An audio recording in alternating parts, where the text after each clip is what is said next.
یارو کپڑے نے قرآن سے یاری لگائی تو کپڑا عظمت والا بن گیا، گتے نے یاری لگا لی تو گتا بن گیا۔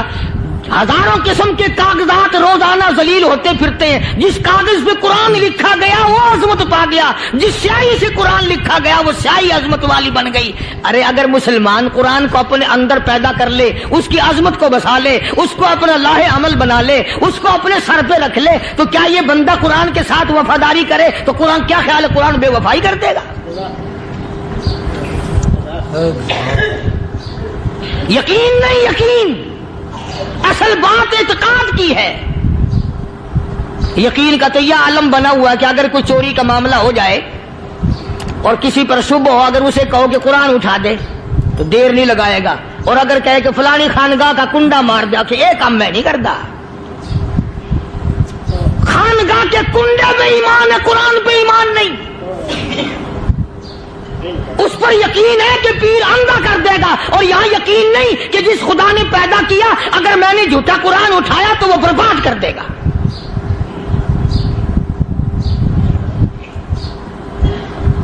عجیب عجیب لوگ ہیں۔ چنانچہ مصر کے کرنل نے، مصر کے جنرل نے ساری فوج کو اکٹھا کر لیا۔ اس نے بھی یہ بات تو نہیں کہی کہ فاروق اعظم کو دوبارہ خط لکھتا کہ حضرت یہ تو 2 آیتیں آپ نے لکھی، یہ تو سارا قرآن روز پڑھتے ہیں، پر بنے گا کیا؟ جیسے فاروق اعظم کا یقین تھا، فاروق اعظم کی فوج کے کرنل کا بھی یقین ہے، فاروق اعظم کے فوج کے جنرل کا بھی یقین ہے۔ اس نے ساری فوج کو اکٹھا کیا، لشکر کو جمع کیا، اور اس کے بعد کہنے لگا قل للمؤمنین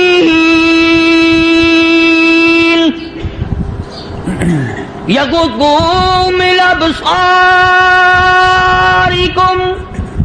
ویحفظوا فروجہم ذالک ازکی لہم ان اللہ خبیر بما یصنعون۔ او لوگوں، خدا تمہیں کہتا ہے اپنی آنکھوں کی حفاظت کرو، اگر تمہاری نظریں غلط جگہ پڑی اپنی عزت کی حفاظت کرو، اپنی آبرو کی حفاظت کرو۔ اگر غلط نظریں پڑی، غلط استعمال ہوئی، ان اللہ خبیر بما یصنعون،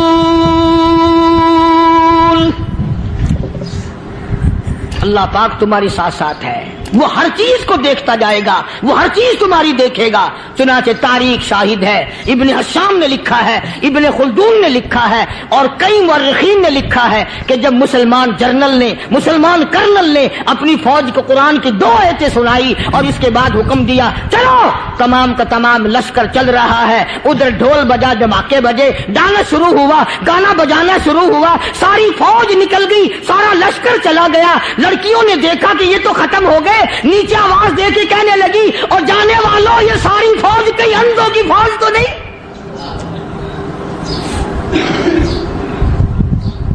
یہ حسن کا نظارہ اور یہ ڈانس اور یہ آواز، ہم ناچ ناچ کے تھک گئی، کوئی سر نہیں اٹھاتا۔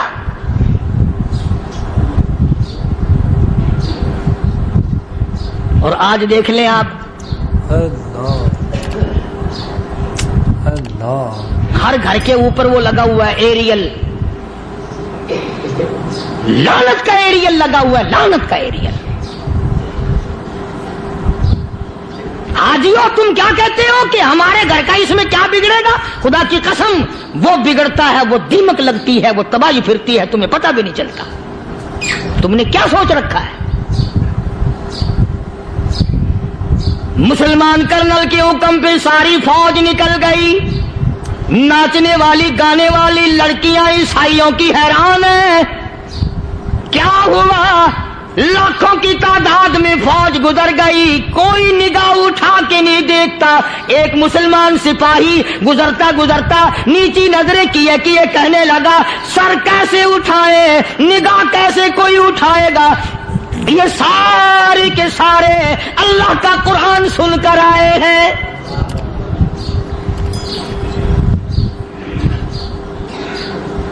کیسے کوئی نگاہ اٹھائے گا؟ کیسے کوئی سر کو اٹھائے گا؟ یہ سارے کے سارے اللہ کا قرآن سن کر آئے ہیں، ان کا عمل ہوا نا قرآن پہ۔ ان کے عمل کا کتنا بڑا اثر پڑا. مورخین نے لکھا, ابن ہشام لکھتا ہے, عیسائی لڑکیوں نے چھلانگیں لگا دی, کوٹھی سے نیچے آ گئی, کہنے لگی عام مسلمانوں وہ قرآن ہمیں بھی سنا کے جاؤ جس میں اتنی اسپرٹ ہے, اتنی طاقت ہے, جو حسن کے نظارے سے روک دے, جو گانے بجانے سے روک دے. یہ تو آدمی کے دل کا سکون ہے, نہ گانا سنتے ہو نہ حسن کا نظارہ کرتے ہو, جاتے والے یوں نہ جاؤ, ہمیں بھی وہ قرآن سنا کے جاؤ.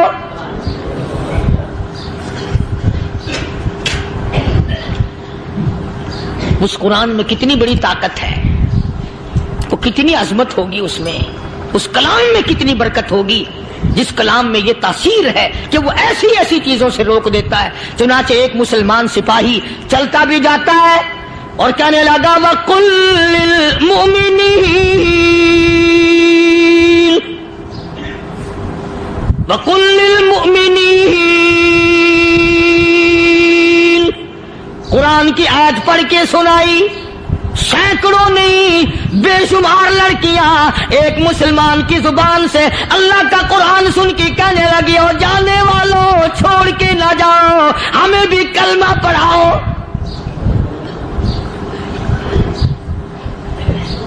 جتنی بھی وہ ناچنے گانے والی تھی تمام کی تمام کلمہ پڑھ کر مسلمان بن گئی. اور مورخین نے لکھا ہے آخری دم تک قرآن کی شیدائی اور دیوانی بن کے گزری ہیں. پھر وہ لڑکیاں جو رات دن حسن و جمال کا پیکر بنی رہتی تھی, علماء نے لکھا ہے جب موت آئی ایک ایک کے بدن میں کپڑے لباس میں موت آئی تو 50-50 ٹاکی لگی ہوئی تھی.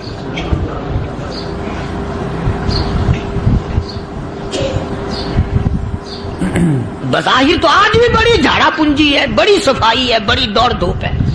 اسی کو مجذوب الالان کہتا, بظاہر تو ہر شے میں بے حد صفائی, مگر دل میں ہے گندگی انتہائی, کبھی اس کے دھوکے میں آنا نہ بھائی, یہ سب ہے رعائی, یہ بس ہے رعائی.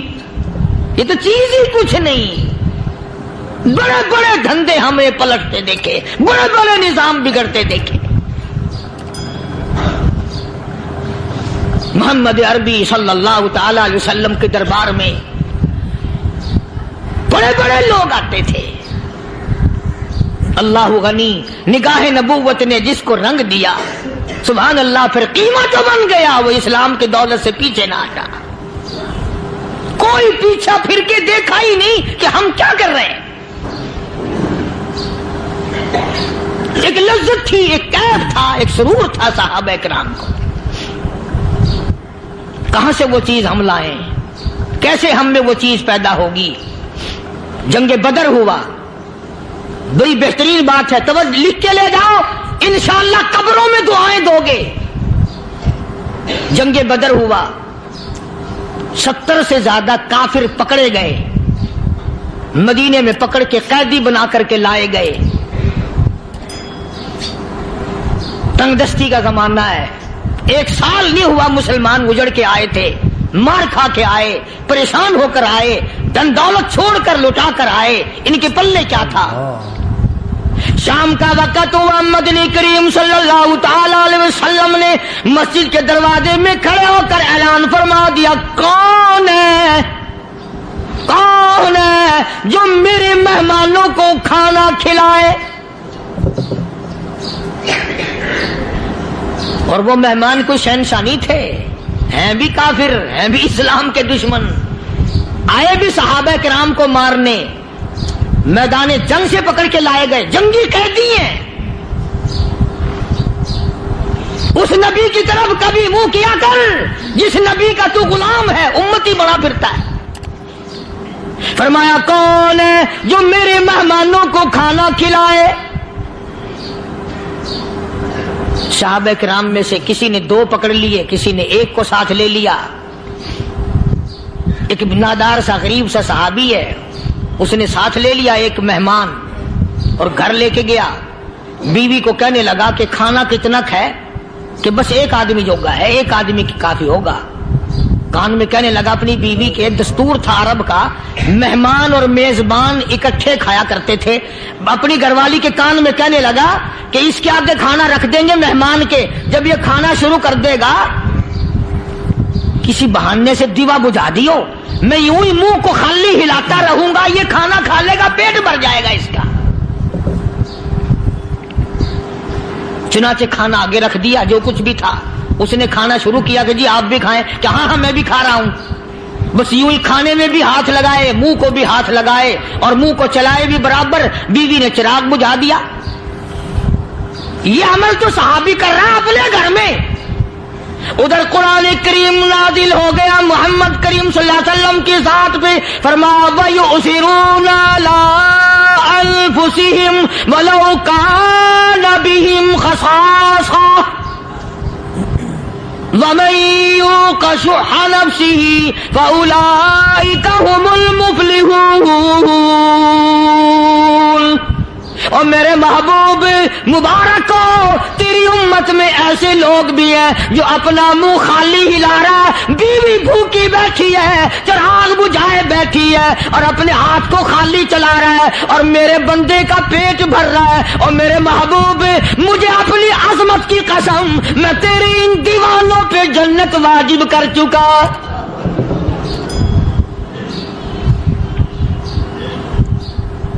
اب حضور صلی اللہ علیہ وسلم نے تو ان کو نہیں سکھایا تھا کہ تو جا کے ایسا کرنا، قدرتی مزاج ایسا بنا دیا تھا۔ ایک اور موقع آیا مدینے پاک میں، جنگی قیدی اور جگہ سے اسی طرح سے آئے، ایک صحابی ایک اور آدمی کو، جنگی قیدی کو کافر میں گھر لے گیا۔ بیوی کہنے لگی کہ ایک ہی آدمی کا کھانا ہے بس، انہوں نے کہا اس کو دے دو۔ وہ کافر جنگی قیدی کہنے لگا جی آپ بھی کھائیں، کہنے لگا بھی بات ہے صاف، ایک آدمی کا کھانا ہے، تو کھانا کھا، میں درخت کے پتے چبا لیتا ہوں۔ وہ کہنے لگا میں کھاؤں گا پتے، انہوں نے کہا تو رئیس آدمی ہے مکے کا، میں پرانا غریب ہوں، مجھے پتے چبانے کی عادت ہے، تیرے پیٹ میں درد نہ ہو جائے، میں عادی ہوں پتے چبانے کا۔ اس نے پتے چبا لیے، کافر مسافر اور مہمان جو تھا جنگی قیدی اس کو کھانا کھلا دیا۔ دوسرے دن پھر ایسی نوبت آئی، اس نے کہا آپ بھی میرے ساتھ کھانا کھائیں گے؟ کہ نہیں بھائی تو کھا، میں پتے چبانے کا عادی ہوں۔ 2 دن تو اس کافر نے کھانا کھا لیا، اور جب تیسرے دن اس کے آگے کھانا آیا، انہوں نے کہا بھائی تو ہی کھا، بس اتنا ہی کھانا ہے، میں تو میاں بیوی ہم تو پتے چبا لیں گے۔ اور کہنے لگا مدینے والوں تم خود پتے چباتے ہو، دشمنوں کو کھانا کھلاتے ہو، آج میری بھی ایک شرط ہے، پہلے کلمہ پڑھا پھر کھانا کھلا۔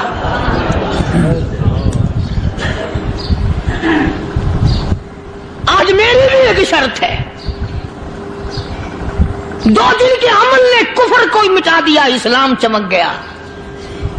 2 دن کے عمل نے، میرا تیرا 60 سال کا عمل ہے، کبھی کسی کافر کو مسلمان بنایا؟ الٹے ہی کام، ہر غلط، ہر معاملہ الٹا ہی ہے، ہر آدمی بیزار ہوتا ہے، یار دین تو کچھ نہیں، یار اسلام کچھ نہیں، یارو ایمان کچھ نہیں۔ اسی کو قرآن کریم نے للکار کی آواز دے کے فرما دیا لوگوں ایسی گڑبڑ نہ کرو ورنہ میں وہ خدا ہوں فَأَخَذَتْكُمُ الصَّاعِقَةُ وَأَنْتُمْ تَنظُرُونَ۔ جبریل امین نے ایک چیخ ماری، ساری قوم کے جگر پھٹ گئے۔ میں وہ خدا ہوں لا تركضوا وارجعوا إلى ما أترفتم فيه ومساكنكم لعلكم تسألون۔ لوگ مکان چھوڑ کے بھاگتے ہیں، ماحول چھوڑ کر بھاگتے ہیں، معاشرہ چھوڑ کر کے بھاگتے ہیں۔ خدا کہتا آؤ جن مکانوں پہ تمہیں ناز تھا وہ یہ کھڑے بھاگ کر رہے۔ اسی کو قرآن کریم کہتا ہے ان الذین قالوا ربنا اللہ ثم استقاموا وہ آدمی جس نے لا الہ الا اللہ محمد الرسول اللہ صلی اللہ علیہ وسلم پڑھا، اللہ کی توحید کا اقرار کر لیا، او میرے مالک تیرے سوا میرا کوئی مشکل کشا نہیں، حاجت روا نہیں، میرے دل کے بھید کو جاننے والا نہیں، میری بگڑی بنانے والا کوئی نہیں، اجڑوں کو بسانے والا کوئی نہیں، کھیتی کو آباد کرنے والا کوئی نہیں، ایک دانے سے سینکڑوں دانے بنانے والا تیرے سوا کوئی نہیں۔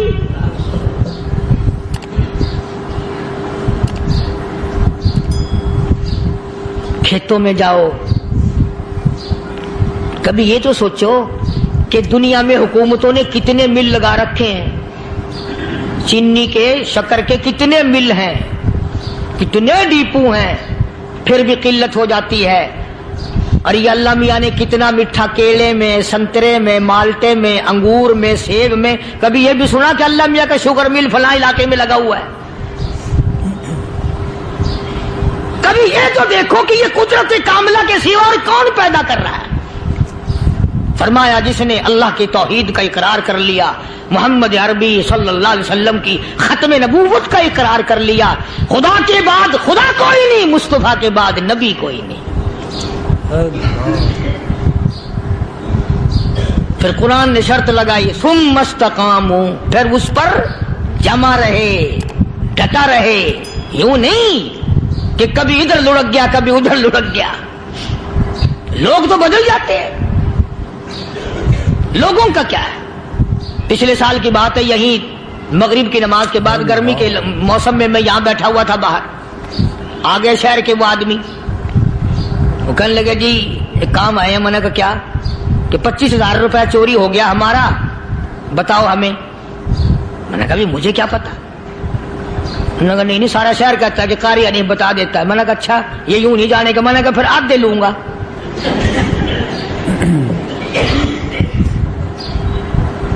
25,000 گم ہوئے ہیں نا، 12.5 میرے 12.5 تمہارے۔ کہنے ہیں دیکھو نا جی بال بچے چھوٹے چھوٹے غریب بچے ہیں جن کے وہ پیسے ہیں۔ میں نے کہا اچھا میں بادشاہ لگا ہوا ہوں؟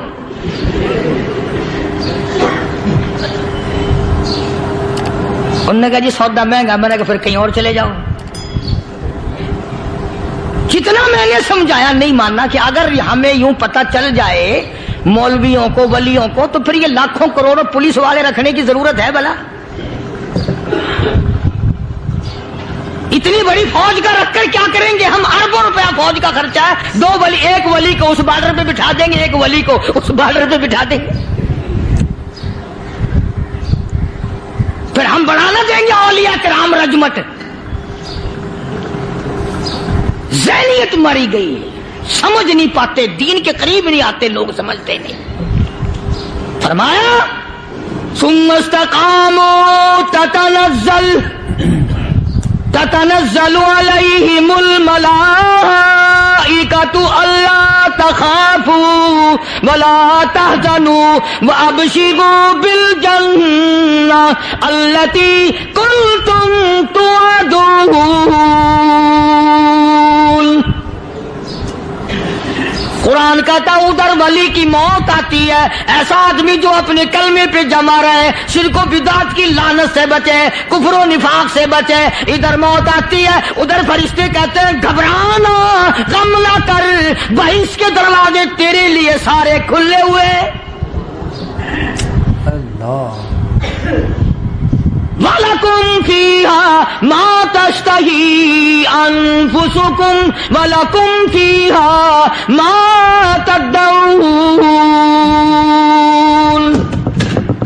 فرمایا ہم تمہاری ہر اس تمنا کو پورا کریں گے، ہر اس آرزو کو پورا کریں گے، جو مانگو گے وہی ملے گا، جو کہو گے وہی دیا جائے گا۔ نحن اولیاؤکم فی الحیات الدنیا وفی الآخرہ، ہم دنیا میں بھی تمہارے کارساز ہیں، ہم آخرت میں بھی تمہارے کارساز ہیں، ہم دنیا میں بھی تمہارے دوست ہیں، آخرت میں بھی تمہارے دوست ہیں، اور خدا کے یہاں وہ انعام ملے گا۔